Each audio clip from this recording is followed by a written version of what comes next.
Welcome to the Care Clinic Pod. I'm Emma, and this is Jones. Welcome back for another deep dive. We're tackling a topic today that tends to cause a lot of confusion. Yeah.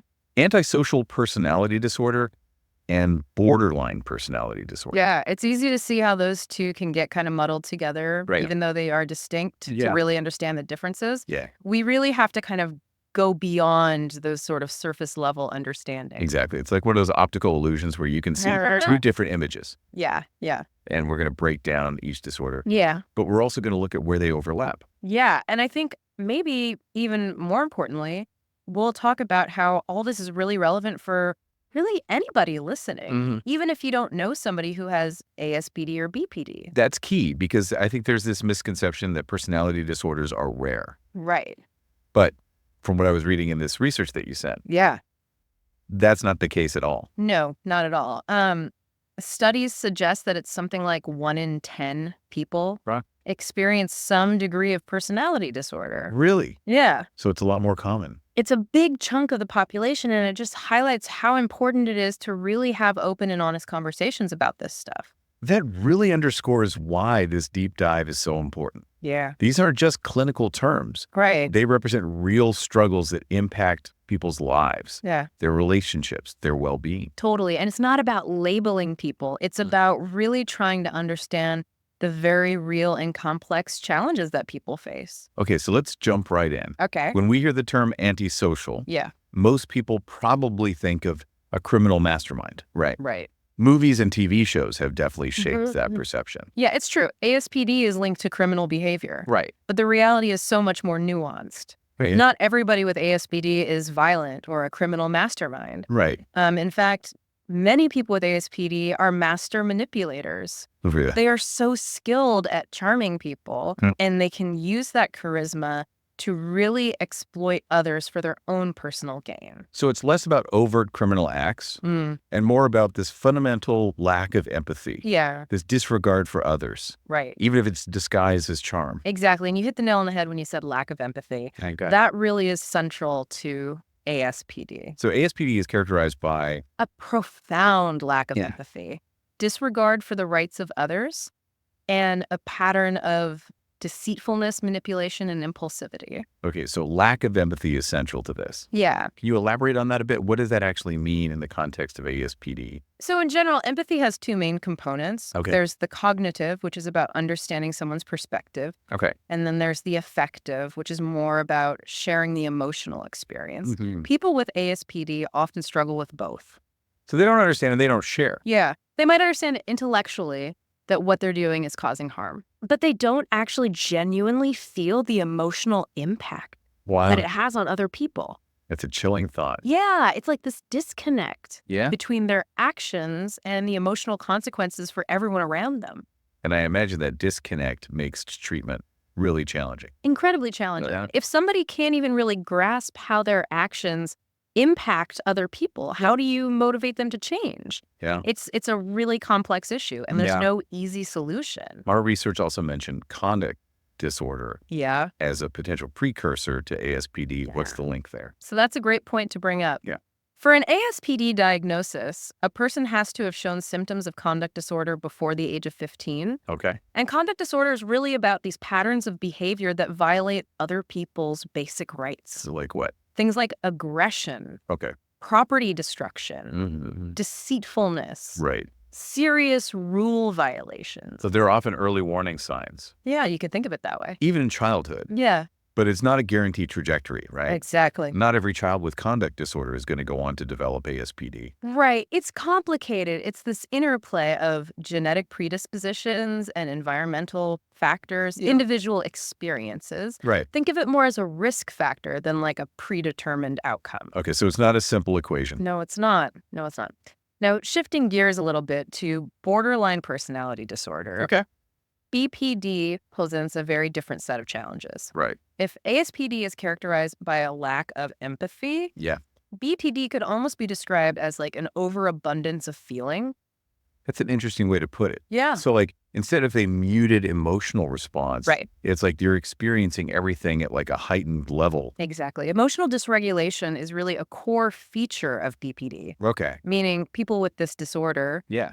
really struggle to manage and regulate their emotions. You've mentioned this term emotional dysregulation a couple of times. Yeah. Can you give us like a real world example? Like what does that actually look like? Sure. So imagine like somebody who's, having a calm conversation with a friend Okay. and then suddenly explodes in anger Yeah. over like a really minor inconvenience, Yeah. only to like revert right back to that calm demeanor like minutes later. Wow. These rapid and intense emotional shifts are really distressing, Yeah, I bet. both for the individual Right. and for everybody around them. It sounds exhausting. Yeah, Like being on a roller coaster that never stops. it can be. No wonder relationships are a struggle for people with BPD. Yeah, you've hit on a really key point. Yeah. That fear of abandonment Yeah. is a huge driver in BPD. Right.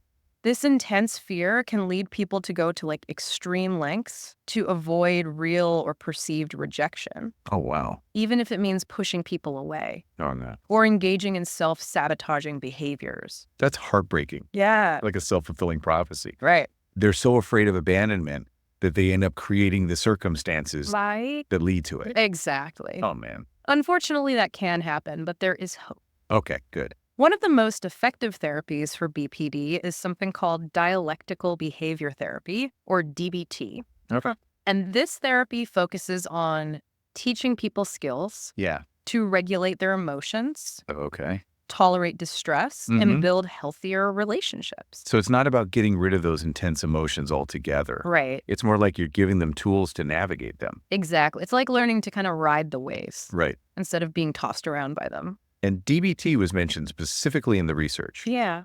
What is it about DBT that makes it so effective for BPD? So DBT is really effective because it gets at the core of what BPD is. Okay. You know, that word dialectical Yeah. refers to this idea of holding two kind of opposite ideas at the same time. For example, accepting yourself as you are, Okay. but also recognizing that you need to change. Right. So it's this kind of both, and this can really help people with BPD develop a more balanced perspective on themselves and their emotions. That's interesting. Yeah. So it's not about suppressing those big emotions. Right. It's about learning to sort of coexist with them in a healthy way. Exactly. And one of the core parts of DBT is mindfulness, Right. which encourages people to be more aware of their thoughts, their feelings, and their bodily sensations Okay. without judgment. Okay. And so by cultivating that awareness of the present moment, people with BPD can start to kind of observe their emotions without getting totally swept away by them. So it gives them that space Exactly. to look at it and not just be overtaken. Right. It's like you're stepping outside of yourself for a second Right. and just observing. It sounds like DBT gives this really comprehensive toolkit It does. for managing all the complexities of BPD. Yeah, it's a really powerful approach. Now, we've talked about ASPD Right? and BPD kind of as these separate things. Yeah, it's distinct diagnoses. Yeah. But our research also points to some surprising overlaps Yeah, definitely. between the two. For sure. So let's dive into those. Okay. One of the most notable similarities seems to be impulsivity. Yes, absolutely. We talked about how that plays out in BPD, Right. but it's also a hallmark of ASPD. It's a big one. Yeah. So this can manifest as reckless behavior, Yeah. difficulty thinking through the consequences of your actions. Yeah. Like acting on an urge in the moment Right. without thinking about the long-term impact. So in both cases, we see this tendency to act first and think later, Often. Yeah. which can obviously lead to some tricky situations. It can, and it highlights how these disorders aren't like these clear-cut categories. You know, No. there's a lot of nuance and individual variation. Yeah, it's not as simple as checking boxes. Exactly. These are complex human beings Right. with their own unique experiences and challenges. For sure. And speaking of challenges, Yep. our research also pointed to another significant overlap between ASPD and BPD. Okay, what's that? Difficulties in relationships. Okay, so that's another big one. Yeah. It's huge. That makes sense when you think about it. Right. Whether it's a lack of empathy or fear of abandonment Right. or this impulsivity we were just talking about. Yeah. It can really make things difficult Right. in relationships. Yeah, it seems like no matter what the underlying cause is, Right. the impact is going to be significant. And I think, the key takeaway here Yeah. is that understanding these patterns It's not about excusing hurtful behavior, Right. but it's about approaching these complexities with more awareness and compassion. So we're seeing this theme of impulsivity and relationship struggles in both ASPD and BPD. Yeah, definitely. Are there any other surprising overlaps that our research highlighted? Yeah, actually, the research points to another one. Okay, Difficulty with empathy. that's interesting. Yeah. That seems counterintuitive, especially with BPD. Right. We've been talking about this overabundance of feeling. So how does that translate to a lack of empathy? It's a really good question. And you're right. It's not as straightforward as it is with ASPD. Right. With ASPD, you're often talking about somebody with like very little to no empathy. Okay. With BPD, it's more like their own emotions are so intense Right. that it kind of eclipses their ability to really grasp what somebody else is going through. So it's not that they don't care. Right. It's that their emotional bandwidth is already so full Exactly. that it's hard to then take on someone else's experiences. Yeah. Their inner world is just so turbulent and chaotic Yeah. that it can be really tough to kind of prioritize or even recognize the emotional experiences of others. Right. And look, this doesn't excuse any hurtful behavior, Of course not. but it does give us some important context. Yeah, it adds another layer. Right. It's clear that both ASPD and BPD are very complex Very much so. and often misunderstood. Yeah, for sure. And I think this deep dive has been really insightful. Yeah, we've unpacked a lot. Yep, The myths, the realities, those surprising overlaps. for sure. But before we wrap up, I want to bring it back to our listener. Yeah. What are some key takeaways here?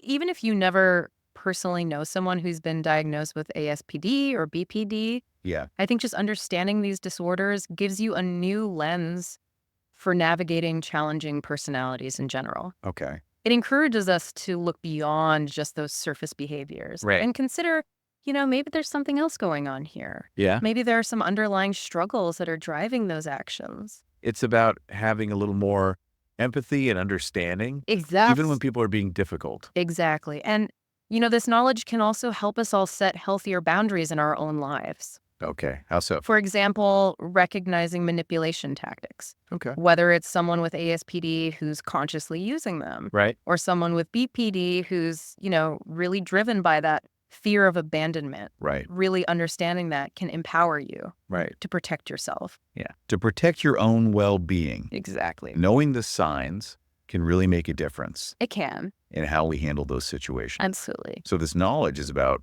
personal empowerment, Yeah. but it's also about promoting a more compassionate understanding of mental health challenges. I think that's a great way to put it.